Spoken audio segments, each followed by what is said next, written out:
Hello dear students, welcome to Devika's Commerce and Management Academy. So in working capital, one of the important topic that is operating cycle.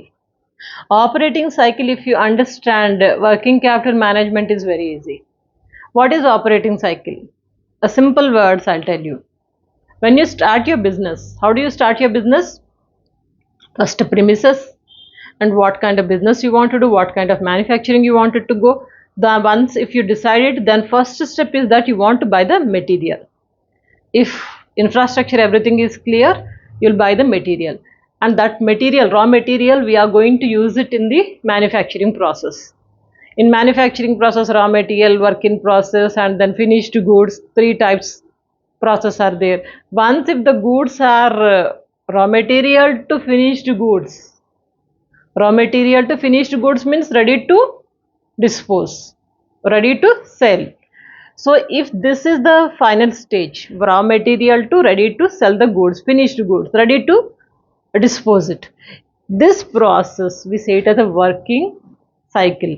Working capital cycle you can say, or otherwise operating cycle, anything. Operating cycle means in simple one word you can say the time required from purchase of material, the time required for purchase of material to realization of sale.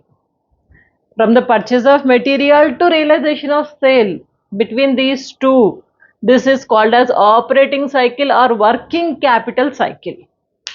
Operating cycle or working capital cycle. Simple, easy, one word definition, one sentence definition I gave you. Am I clear about this working capital cycle or operating cycle? Means nothing but purchasing of material to disposable of goods. Till that period process is everything process, we call it as a operating cycle. Now what is going to decide this operating cycle? That you can say the length of operating cycle depends on two factors. The length of operating cycle. Length of operating cycle depends on two factors. What are those? One is inventory conversion period. Inventory conversion period means inventory means nothing but raw material. When you buy the raw material, that is inventory. So this inventory conversion period, how long you are going to take to convert this raw material into finished goods, that is inventory conversion period. This inventory conversion period is of three processes. One is raw material conversion period, C period means conversion period, RM raw material conversion period. So this is one thing. After this, second process is work in process conversion period.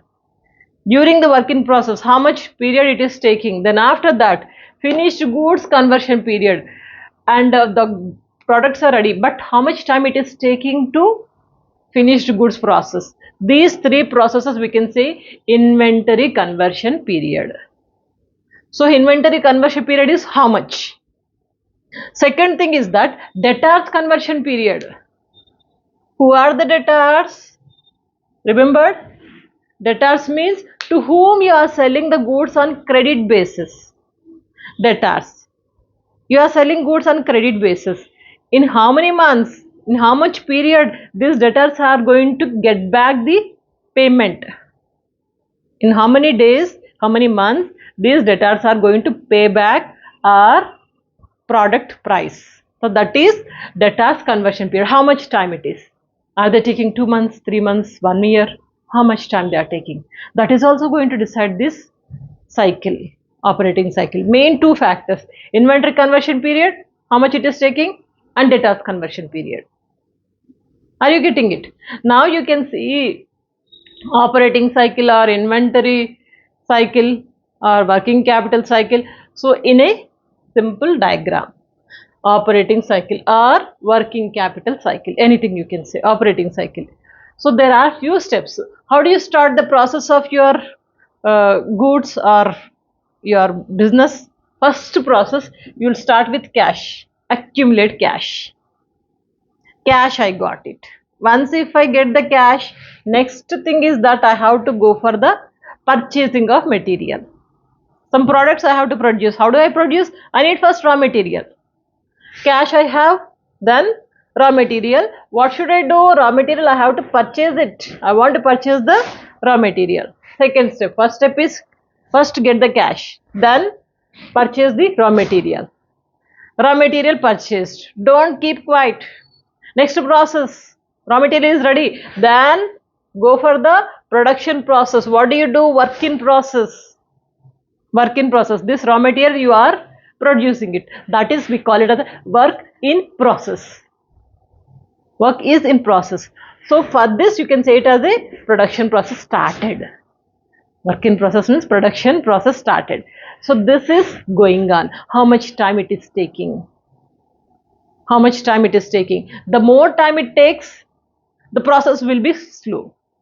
The less time it takes, the cycle goes quickly. The movement of the cycle. Okay, work in process is there. Then after that what? Next process is that finished goods. After work in process, the goods must be ready to dispose. This stage we say it as a finished goods. So this process also we can say production process. Raw material to work in process, this is production process. Again working capital, work in process to finished goods, this is also production process. Once goods are ready, finished goods ready to dispose, then next stage is that account receivable or debtors. This is through the sales. Goods are finished, ready to dispose. Now what do? We have to sell it. If you sell it, you'll have two things. One is account receivable or debtors. If you sell the goods on cash basis, then that is accounts receivable. Account receivable means when you sell the goods on cash basis. When you sell the goods on credit basis, then debtors. This is credit basis. Future they are going to pay. Okay. So sales, you are selling the goods once the finished goods are there. You are selling it. When you are selling, you are getting either account receivable or debtors. If account receivable, okay. Next, if account receivable, next process is once again realization and once again starting your process once again. Cash, got the cash, once again purchase the material, then work in process, then finished goods, then account receivable. This cycle goes. If you get debtors, debtors means it will take some time. Realization of debtors, getting the amount from the debtors, it will take some time. How much time it is taking? So this is deciding the operating cycle. Cycle goes a little bit slowly. If they pay quickly, then cycle goes very fastly. No debtors, only accounts receivable, then this process goes quickly. So this entire process we say it as a operating cycle. In simple words, nothing but purchasing of material to disposal of the goods. This entire process we say it as a operating cycle. Because this you must know as a business student, whether it's a commerce or management student, doesn't matter, but you must have this knowledge, this kind of abbreviations, OC, operating cycle. What is this? What is the definition of this? You must have. Hope it is clear. Screenshot, yes. Next class we'll see working capital management. How do we calculate working capital? That format we'll see. Then after the practical problems we'll go ahead. By the way, did you check our playlist? There are many subjects already covered. Don't forget to share these videos and stay connected. Good luck.